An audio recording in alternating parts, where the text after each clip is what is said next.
నమస్తే, welcome to BRK health.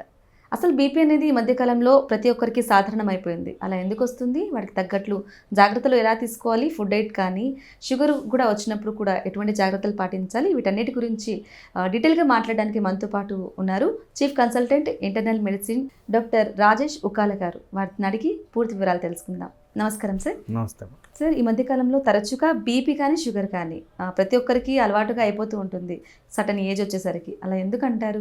So దీని గురించి నేను ఎప్పుడు మీడియా ద్వారా కామన్ పీపుల్కి తెలియజేసేది ఏంటంటే, మనము ప్రపంచవ్యాప్తంగా highest population of diabetic and blood pressure population.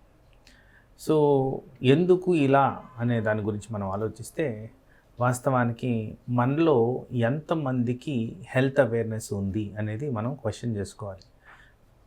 Covid కన్నా ముందు నా ఉద్దేశంలో చాలా తక్కువగా హెల్త్ గురించి, హెల్త్ కాన్షియస్ గురించి ఆలోచించేవాళ్ళు. కోవిడ్ తర్వాత కాస్త బెటర్ అయింది, ఎందుకంటే కోవిడ్ చాలా ర్యాంపెంట్గా స్ప్రెడ్ అవ్వడం, హెల్తీగా ఉంటే అంత బెటర్గా రికవర్ అనేది మనం కళ్ళారా చూసాం. కాబట్టి అప్పటి నుంచి కాస్త ఈ హెల్త్ గురించి అవేర్నెస్ అనేది పెరిగింది. దానికి తోడుగా మీడియా ద్వారా కూడా ఇట్లా ఎడ్యుకేషనల్ ప్రోగ్రామ్స్, అవేర్నెస్ ప్రోగ్రామ్స్ చేసినందుకు కూడా ఈ అవేర్నెస్ ఇంకా బెటర్ అయింది. అయితే ఇక్కడ వాస్తవానికి చూసుకుంటే, మనం తినేది ఎక్కువ, కరిగించేది తక్కువ. ఇది జనరల్ డిక్టమ్. అండ్ మనం ఎక్కువ శాతము బయటకు చెప్పుకోం కానీ మానసిక ఒత్తిడికి ఎక్కువగా గురవుతున్నాం. అవును. ఏవైతే లైఫ్ స్టైల్ అంటామో వీటిల్లో మార్పులు ఎక్కువగా కనిపించాయి. అయితే వీటిల్లో ఎక్కువ శాతం మార్పులు కనిపించింది ఎక్కడంటే, మనము ఈ వెస్టర్న్ అడాప్టేషన్కి వెళ్ళినప్పుడు. ఓకే. సో చాలామంది వర్కింగ్ పాపులేషన్లో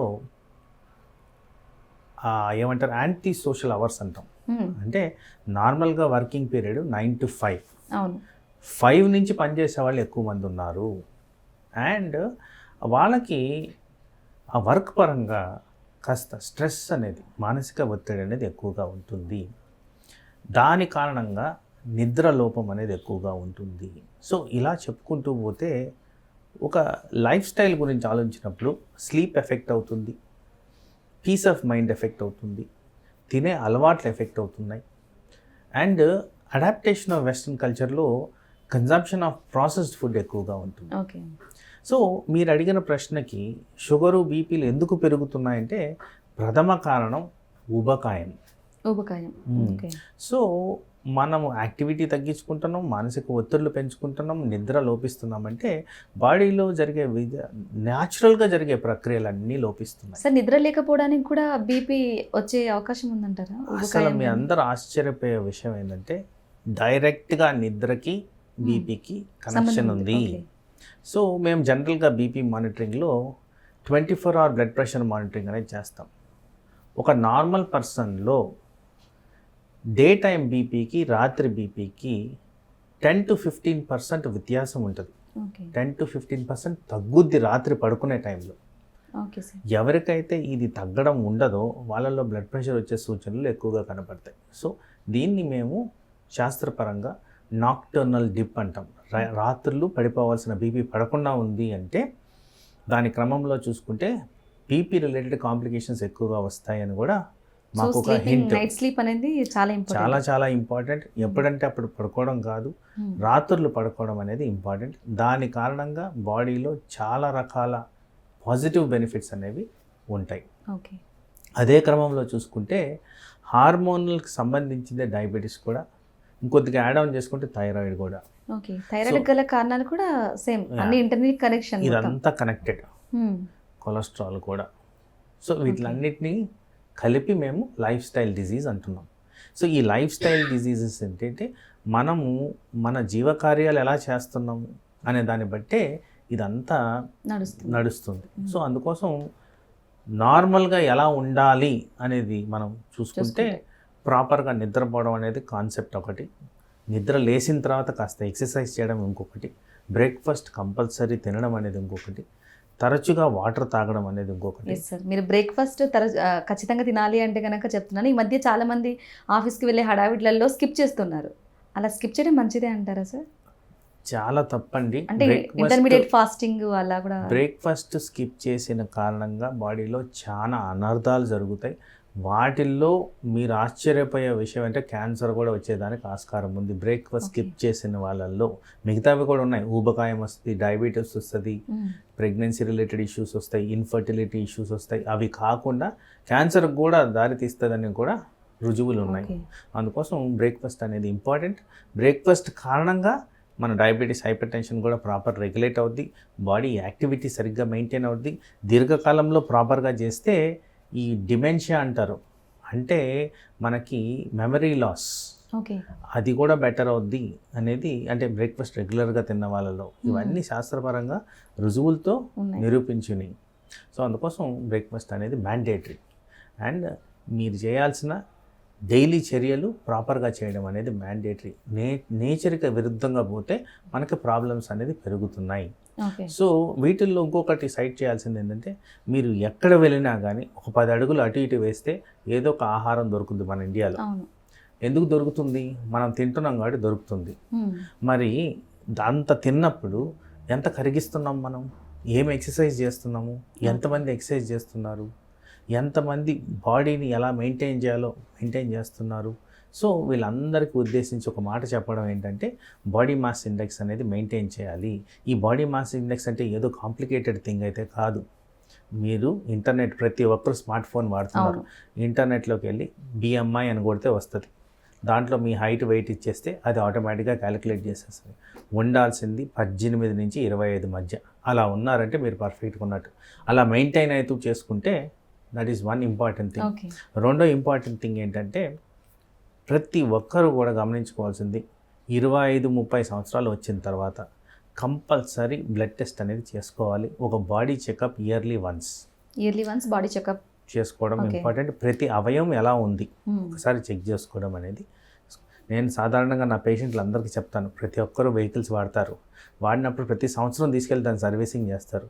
మరి మన బాడీకి సర్వీసింగ్ చేయాలి కదా. సో అందుకోసం ఒక్కసారి కంప్లీట్గా చెకప్ చేసుకోవడం అనేది ఇంపార్టెంట్. అలా చేసుకున్న దానివల్ల ఏదన్నా డీవియేషన్స్ ఉంటే, ఏదన్నా అబ్నార్మాలిటీస్ కనుక్కుంటే మనం ఈజీగా దాన్ని అదుపులో ఉంచవచ్చు, దానికి కావాల్సిన చర్యలు తీసుకోవచ్చు, న్యాచురల్ పద్ధతుల్లో నివారించుకోవచ్చు. అంటే ఎర్లీగా కనుక్కున్నట్లయితే కనుక ఈజీగా. సో దీన్ని ఉద్దేశించి ఇంగ్లీష్లో ఒక సామెత ఉందమ్మా, prevention is better than cure. అది డెఫినెట్గా అప్లై అవుద్ది ఇక్కడ. ఓకే. అలాగే బీపీ కానీ షుగర్ కానీ సార్, రైస్ తినకూడదు, రైస్ తినడం వల్ల అంటారు. అలాగే రోటీస్ కూడా అంటారు. దానికి అంటే కాంబినేషన్లో బ్రెడ్లు అలా కూడా తీసుకుంటూ ఉంటారు. మరి అవన్నీ కూడా మంచిదే అంటారా షుగర్కి సంబంధించి ఎక్స్పెషల్లీ? తినకూడదు అనే దానికన్నా అదుపులో ఉంచాలి అనేది ఇంపార్టెంట్. సో ఏది కూడా కంప్లీట్గా క్లోజ్ చేయాల్సిన అవసరం లేదు, కానీ అదుపులో ఉంచాలి. ఎలా అదుపులో ఉంచాలి, ఎంత ఉంచాలి అనేది ఎవ్రీ పర్సన్కి కస్టమైజేషన్ అనేది ఉంటుంది. ఎందుకంటే ప్రతి ఒక్క శరీరం డిఫరెంట్గా రియాక్ట్ అవుద్ది, వాళ్ళకు కూడా వివిధ రకాల ప్రాబ్లమ్స్ ఉంటాయి. ఎందుకంటే షుగర్ రెగ్యులేషన్లో బాడీలో మజిల్ ఒకటి, హార్మోనల్ లెవెల్స్ ఒకటి, లివర్ ఒకటి, కిడ్నీ ఒకటి, యాక్టివిటీ, స్లీప్, ఇవన్నీ ఉంటేనే ప్రాపర్గా షుగర్ అనేది రెగ్యులేట్ అవుద్ది. వీటిలన్నీ కలుపుకుంటేనే రెగ్యులేట్ అవుద్ది. ప్రతి ఒక్కరు ఒక్కో విధంగా ఉంటారు. ఒకరికి ఫ్యాట్ ఎక్కువ ఉండొచ్చు, ఒకరికి మజిల్ ఎక్కువ ఉండొచ్చు, యాక్టివిటీ తక్కువ ఉండొచ్చు. సో అందుకోసం customisation to the needs of the patient అనేది జరగాల్సిన అవసరం ఉంది. సో మీరు అడిగిన ప్రశ్నలో ఎటువంటి రైస్ తినాలి, ఎటువంటి బ్రెడ్ తినాలి, ఎటువంటి ఫుడ్ తినాలి అని చూసుకుంటే అది ఆ పర్సన్కి కస్టమైజ్డ్గా ఉండాలి. కానీ ఇన్ జనరల్ మనం అవాయిడ్ చేయాల్సింది ఏంటంటే, ఎక్కువ శాతం కార్బోహైడ్రేట్ ఫుడ్ డయాబెటిక్ పేషెంట్స్లో అవాయిడ్ చేయాలి. సో కార్బోహైడ్రేట్స్ అనేవి తక్కువ చేసుకోవాలి. కార్బోహైడ్రేట్స్లో కూడా ఇంకొద్దిగా శాస్త్రపరంగా ఆలోచిస్తే కాంప్లెక్స్ కార్బోహైడ్రేట్స్ తీసుకోవాలి, అంటే ఈజీగా డైజెస్ట్ కానివి. అలాంటివి మనం వాడాల్సిన అవసరం ఉంది. ఇవేవి అర్థం కాని పక్షంలో మీరు డైటీషియన్ని సంప్రదిస్తే మీకు ఈజీగా ఈ డైరెక్షన్ అనేది వస్తుంది. ఓకే. అలాగే సార్, కమింగ్ టు థైరాయిడ్, మీరు ఇంతకుముందు చెప్పినట్లు ఇవన్నీ కూడా ఇంటర్లీ కనెక్షన్. థైరాయిడ్ కూడా వస్తూ ఉంటుంది స్లీప్ వల్ల, లేట్ స్లీప్ వల్ల, నైట్ స్లీప్ లేకపోవడం వల్ల అంటారు. మరి థైరాయిడ్ని ఎలా నివారించాలి అంటారు, దాన్ని ఎలా అదుపులో ఉంచుకోవాలంటారు?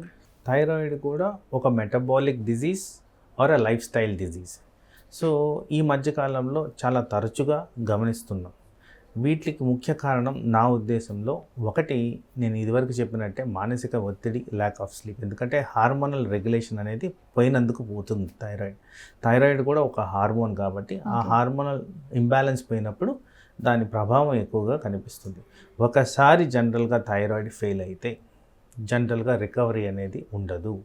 లైఫ్ లాంగ్ మెడిసిన్ అనేది వాడాలి. ఎస్ సార్, అందరికీ ఇది ఉంది. థైరాయిడ్ ఒక్కసారి వచ్చిందంటే ఖచ్చితంగా లైఫ్ టైం వాడాల్సిందే టాబ్లెట్స్ అనేది ఉంది. అది నిజమే అంటారు. ఓకే, నేను చెప్పిన విధంగా సంవత్సరానికి ఒకసారి కానీ చెక్ చేసుకుంటూ వస్తుంటే, ఒకవేళ మనకి రిస్క్ ఫ్యాక్టర్స్ ఆఫ్ థైరాయిడ్ అంటే అనగా ఈ లైఫ్ స్టైల్ డిజీజ్ సంబంధించినవి ఏమున్నా కానీ బీపీ, షుగరు, కొలెస్ట్రాల్ ఇలాంటివి ఉన్నప్పుడు థైరాయిడ్ కూడా రాబోతుందని మనం ఉన్నప్పుడు దానికి తగ్గ చర్యలు తీసుకోవడం ఇంపార్టెంట్. దానికి తగిన చర్యలు అంటే ప్రాపర్గా ఎక్సర్సైజ్ చేయడం, ప్రాపర్గా నిద్రపోవడం, న్యూట్రిషనల్ సప్లిమెంట్స్ ఏవైతే ఎక్కువ శాతంలో సెలీనియం, జింక్ అనేది థైరాయిడ్కి పనికొస్తుంది, అలాగే ఐరన్ పనికొస్తుంది. వీటికి సంబంధించిన న్యూట్రిషనల్ సపోర్ట్ అనేది తీసుకున్న దానివల్ల థైరాయిడ్ రాబోయే తరుణంలో దాన్ని నివారించుకోవచ్చు. దాన్ని ప్రథమంగా కాపాడడానికి మనం లైఫ్ స్టైల్లో చేంజెస్ తీసుకున్నందుకు అది రాకుండా మనం కాపాడుకోవచ్చు. ఒకవేళ వచ్చినా కానీ ఇలాంటి జాగ్రత్తలు తీసుకున్నప్పుడు మీ రిక్వైర్మెంట్ ఆఫ్ థైరాయిడ్ డోస్ బెటర్గా ఉంటుంది. తక్కువ డోసుల్లోనే మనం ఈజీగా దాన్ని దీర్ఘకాలంలో కాంప్లికేషన్స్ లేకుండా కాపాడుకోవచ్చు.